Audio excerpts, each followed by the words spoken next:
आज जो हमारा चैप्टर है वह है अपरंपरागत ऊर्जा स्रोत। इसके पहले आप लोगों ने देखा कि किस प्रकार से हम विद्युत का उत्पादन करते हैं और उसमें हम विद्युत उत्पादन में दो प्रकार के जो स्रोत हैं उनका यूज करते हैं, जिसमें पहला परंपरागत होता है और दूसरा अपरंपरागत होता है। तो जो अब हमारा 17वां चैप्टर है उसमें हम अपरंपरागत ऊर्जा स्रोत को देखने वाले हैं। अपरंपरागत ऊर्जा स्रोत वह होते हैं जिनका यूज हम लंबे समय तक कर सकते हैं और वह एक निश्चित समय में क्या नहीं होते, खत्म नहीं होते और हम उनका उपयोग बार बार क्या कर सकते हैं, कर सकते हैं और उनके द्वारा ऊर्जा का उत्पादन करते हैं। अब परंपरागत तो आप लोग जानते ही हैं, जो एक बार यूज करने के बाद जिनका हम दोबारा उपयोग ना कर पाए, जैसे डीजल, पेट्रोल, केरोसिन, गैस वगैरह, ये सब क्या है, परंपरागत में आ जाते हैं। और अब यदि हम अपरंपरागत स्रोत की बात करें तो इसमें आपका सबसे अच्छा जो अभी एग्जाम्पल है वह है सौर ऊर्जा, दूसरा हो जाएगा वायु गैस ऊर्जा, तीसरा हो जाएगा पवन, माइक्रो हाइड्रल ऊर्जा और ज्वारीय तरंग ऊर्जा। यह पृथ्वी पर ऐसे स्रोत हैं अपरंपरागत जो कभी भी समाप्त नहीं होने वाले हैं और इनका उपयोग कर हम जब तक चाहें विद्युत का उत्पादन कर सकते हैं। आप लोग भी जानते हैं कि जो परंपरागत स्रोत हैं वह धीरे धीरे कम होते जा रहे हैं। जैसे हम डीजल, पेट्रोल की ही बात करें या उनकी जो कीमतें हैं वो दिनों दिन क्या होती जा रही हैं, बढ़ती जा रही हैं। तो उन सब से बचने के लिए हमने क्या किया, विद्युत उत्पादन के लिए एक दूसरा विकल्प ढूंढना चालू किया, जिसमें अभी सबसे जो अच्छा हमें विकल्प मिला हुआ है सौर ऊर्जा, या जो सूर्य से जो प्रकाश निकलता है उसी को हम क्या बोलते हैं, सौर ऊर्जा बोलते हैं। इसमें हम लोग क्या करते हैं, विभिन्न प्रकार के उपकरणों द्वारा जो सूर्य से निकलने वाला प्रकाश है या जो किरणें हैं वह उनको हम प्रकाश ऊर्जा से किसमें बदलते हैं, विद्युत ऊर्जा में बदलते हैं और उनका उपयोग करते हैं। और जो यह सब कार्य होता है इसके लिए हम फोटोवोल्टेइक सेल या फोटोडायोड विभिन्न प्रकार की क्या करते हैं, डिवाइस का यूज करते हैं और इनका उपयोग करते हैं। आप लोग ने भी दैनिक लाइफ में देखा होगा, आजकल सोलर सेल आने लगे हैं, सोलर वाटर पंप आने लगे हैं जो पैनल की सहायता से क्या करते हैं, प्रकाश ऊर्जा को रासायनिक ऊर्जा में बदलते हैं और उनसे सिंचाई वगैरह की जाती है। सोलर लाइट आने लगी है, ठीक। तो इस प्रकार से हम बहुत सारे माध्यम के द्वारा क्या कर रहे हैं, जो सूर्य की ऊर्जा है या जो सूर्य ऊर्जा है उसका परिवर्तन किसमें कर रहे हैं, विद्युत ऊर्जा में, और उसका उपयोग कर रहे हैं। तो समझ में आया क्या होती है सौर ऊर्जा, ठीक। अब ये थोड़ा सा आपका परिचय है, इसमें वन बाय वन हमको समझना पड़ेगा कि कौन कौन सी चीजें आती हैं, जिसमें जो पहला आप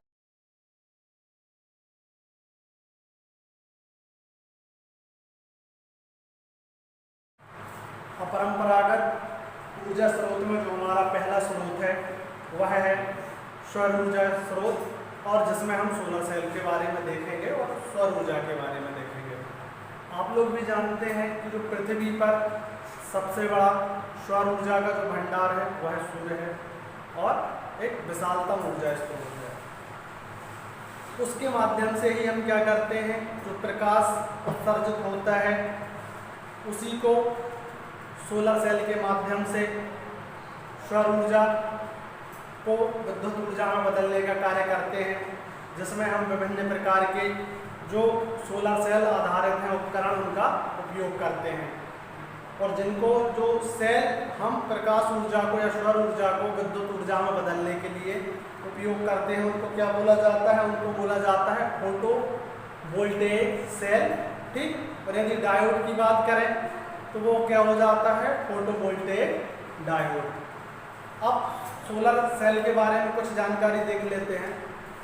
यह एक ऐसी डिवाइस है जो सौर ऊर्जा को विद्युत ऊर्जा में परिवर्तित करने का कार्य करती है। उसको हम क्या बोलते हैं, फोटोवोल्टेइक सेल या सोलर सेल बोलते हैं। जो सोलर सेल है यह विभिन्न प्रकार के अर्धचालकों से मिलकर बनता है, जिसमें इसका जो मुख्य अर्धचालक है वह है सिलिकॉन, और साथ ही साथ में दूसरे अर्धचालक भी प्रयोग किए जाते हैं, जैसे गैलियम आर्सेनाइड हो गया। इनसे क्या है, जो हमारा सोलर सेल है वह निर्मित किया जाता है, या फोटोवोल्टेइक सेल हमारा क्या किया जाता है, निर्मित किया जाता है। और इसकी संरचना इस प्रकार से की जाती है कि जो प्रकाश की जो किरणें पड़ती हैं उनको अधिक से अधिक क्या किया जा सके, अवशोषित किया जा सके, और उनके माध्यम से अधिक विद्युत धारा को क्या किया जा सके, उत्पन्न किया जा सके।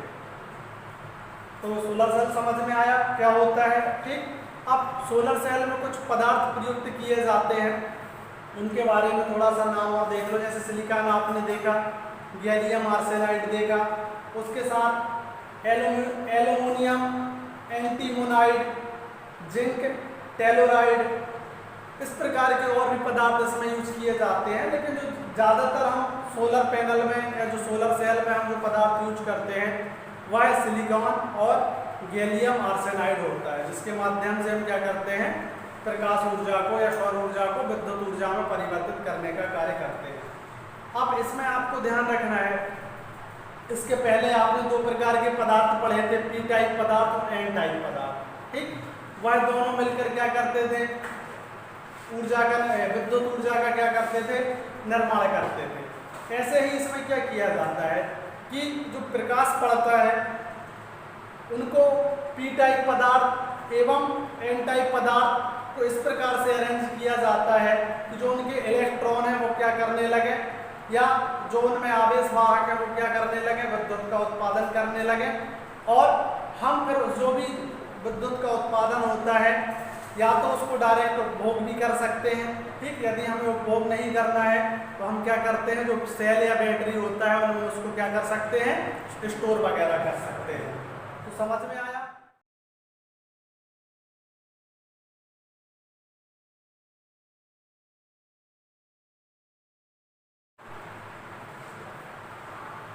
अपरंपरागत ऊर्जा स्रोत में जो हमारा दूसरा ऊर्जा स्रोत है वह है बायोगैस ऊर्जा स्रोत। यह जो ग्रामीण एरिया में रहने वाले स्टूडेंट हैं उनने यह अक्सर कर देखा होगा, और उनने शहर में तो यह बहुत कम बनाया जाता है। क्यों?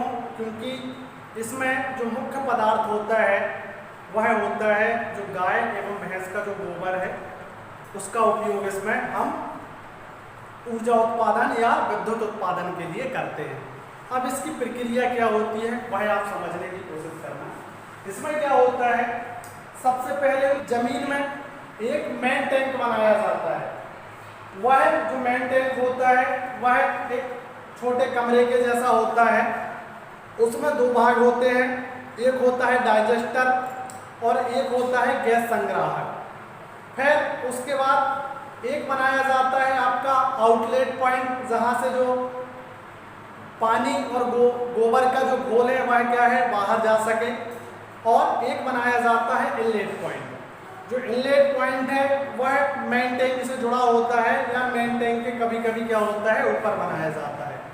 इसमें सबसे पहले क्या किया जाता है, जो पशुओं का गोबर है उसको एकत्रित किया जाता है और उसको पानी के साथ मिक्स करके एक घोल बनाया जाता है लिक्विड के जैसे, और उस घोल को इनलेट टैंक से कहाँ छोड़ दिया जाता है, मेन टैंक में छोड़ दिया जाता है पाइप की सहायता से। जो मेन टैंक होता है वह हमेशा जमीन के अंदर क्या रहता है, दबा हुआ होता है, और जब वह घोल उसमें जाता है तो वह क्या होता है, गर्मी की वजह से, हीट की वजह से उसको धीरे धीरे क्या होता है, गलने लगता है या सड़ने लगता है, जिसकी वजह से उसमें क्या होती हैं, गैसें बनती हैं। और उसमें जो मुख्य गैस उत्पन्न होती है बायोगैस में, या आपसे कभी पूछ लिया जाए कि बायोगैस में कौन सी गैस मुख्यतः उत्पन्न होती है, तो आप क्या बताएंगे, मीथेन गैस।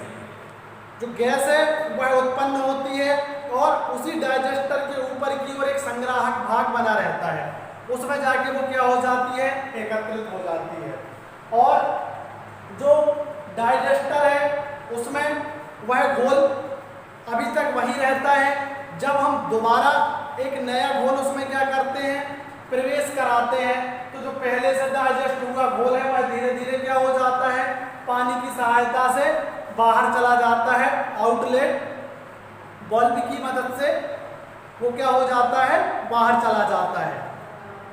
यह प्रक्रिया आपकी इसमें होती है। और जो संग्राहक टैंक होता है उससे हम क्या करते हैं, जब हमें गैस की ज़रूरत होती है तो अपनी आवश्यकता अनुसार हम वहाँ से क्या कर लेते हैं, गैस को प्राप्त कर लेते हैं। और उस गैस के हमें मल्टीपल उपयोग देखने को मिलते हैं, जैसे कि खाना बनाने में, प्रकाश उत्पन्न करने में, और भी आग जलाने में, या दूसरी कोई भी अपन को काम करना है तो उस मीथेन गैस के द्वारा क्या कर सकते हैं, हम कर सकते हैं। अब इसके कुछ मुख्य भाग होते हैं, उनको समझ लेते हैं। सबसे पहला होता है बेस या आधार। जो आपका डाइजेस्टर टैंक है उसके नीचे एक सीमेंट और कंक्रीट का क्या है, एक आधार बनाया जाता है, जो कि आपका डाइजेस्टर टैंक का क्या कर सके, वजन को सहन कर सके, वह होता है आधार। दूसरा होता है डाइजेस्टर टैंक, जहां आपका पानी एवं गोबर का जो घोल होता है, मिश्रण होता है, वह क्या हो सके, वहां पर डाइजेस्ट हो सके या सड़ सके। ठीक।